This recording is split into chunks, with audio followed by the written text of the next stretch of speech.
In the previous lecture, we were talking about incidence. Now, there's the second thing, that is prevalence.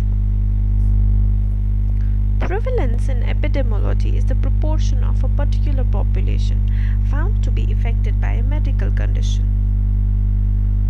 Typically, a disease or a risk factor like a smoking or seatbelt use. It's derived by comparing the number of people found to have the condition with the total number of people studied, and is usually expressed as a fraction, as a percentage, or as a number of cases per 10,000 or 1 lakh people. It's the total number of cases of disease in a given area during a given time period. When we were talking about incidence, we said it's the number of the cases in an area or a particular area at a specific time. There's a presence of point prevalence. What does it mean? Point prevalence is the proportion of a population that has the condition at a specific point of time, not a specific period of time. That is in case of incidence. You should not confuse prevalence with incidence. Incidence happens over a specific period of time. Prevalence happens at a specific point of time. This period prevalence is the proportion of population that has the condition at the same time during a given period, that is 12 months prevalence, and includes people who have already had the condition at the start of a study, as well as those who acquire it during that period. What makes it different from incidence is that here you already include those people who had that disease also. What is lifetime prevalence? It's the proportion of a population that at some point of their life have experienced the condition. Prevalence estimates are used by epidemiologists, healthcare providers, government agencies, toxicologists, and insurers.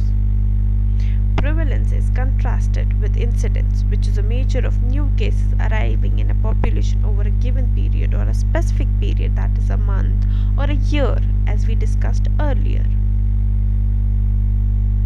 The difference between prevalence and incidence can be summarized thus.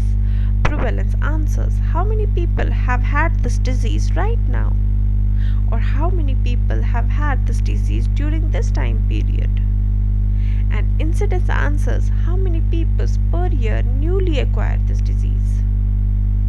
Prevalence is a statistical concept referring to the number of cases of disease that are present in a particular population at a given time, whereas incidence refers to number of new cases that we develop in a given period of time.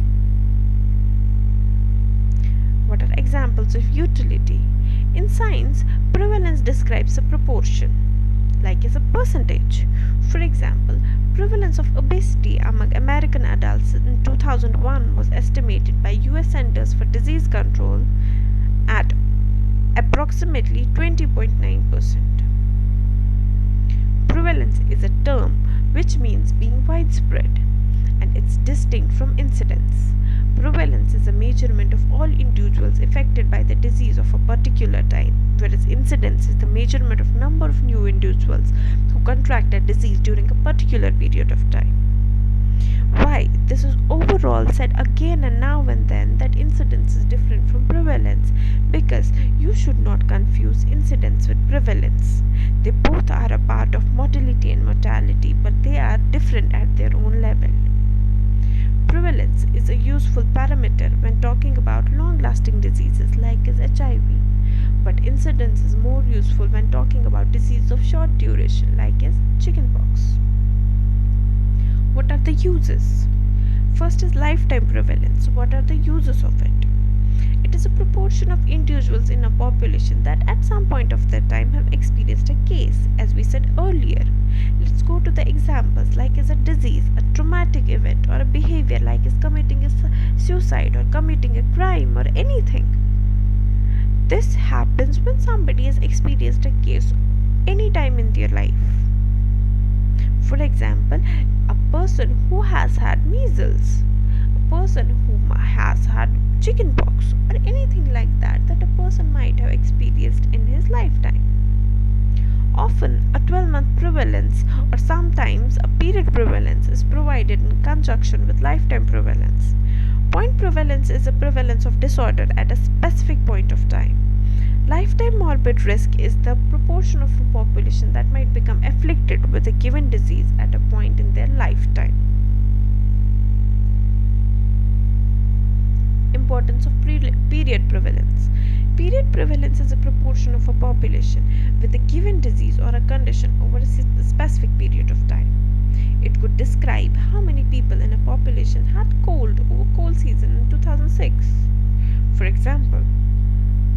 Or it's expressed as a percentage of a population and can be described by the formula of period prevalence is equal to number of cases that exist in a given population divided by number of people in a population during that time or during that period.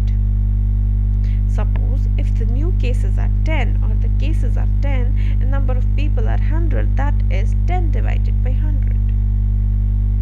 The relationship between incidence, point prevalence and period prevalence is equally explained. And it's easy also. It can be explained via analogy and photography. Point prevalence is akin to a flashlight photograph. What is happening at an instant frozen in time. Period prevalence is analogous to long exposure photograph. The number of events recorded in the photo whilst the camera shutter was open.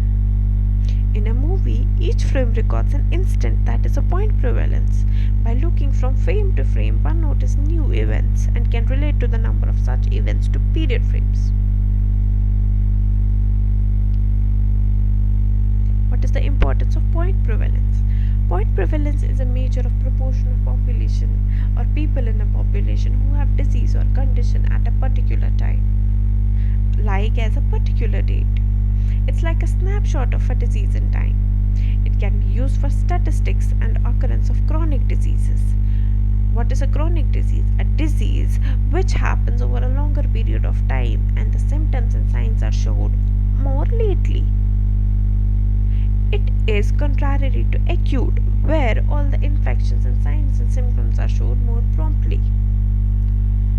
This is in contrast to period prevalence, which is a measure of proportion of population or people in a population who have had disease or condition over a specific period of time, say over a season or a year.